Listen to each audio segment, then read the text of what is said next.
పవన్ కళ్యాణ్కి చేయూతను అందిస్తూ నాగబాబు ఇప్పటికే జనసేనలో తను కూడా ఒక మెంబర్గా ఉన్న విషయం తెలిసింది. అయితే ఈరోజు తను ఎంసీఏగా పదవిని పొందుతూ కనిపించేశారు. చంద్రబాబు చేతుల మీదుగా అయితే ఈ పదవికి స్వీకారం పడుతూ కనిపించడంతో ఇక ఈ విషయం పైన చిరంజీవి గారు మరింత ప్రత్యేకం చేస్తూ వచ్చేశారు. ఇక నాగబాబుకి స్పెషల్గా సన్మానం జరుపుతూ తనని మరింత స్పెషల్గా ట్రీట్ చేయడంతో పాటు ఎంతో ఖరీదైన లక్షల విలువైన అతి తక్కువ మందిలో ఉండే పెన్ని అయితే తనకి కానుకగా బహుమతి చేయడం జరిగింది.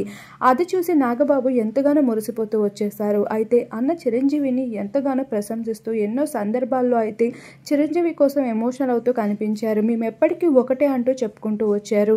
అటువంటి నాగబాబు ఈరోజు చిరు అందించేసిన కానుకతోనే ఎంసీఏగా సైన్ చేస్తూ అయితే పదవిలో ముందుకు అడుగు వేస్తూ వచ్చేసడం జరిగింది.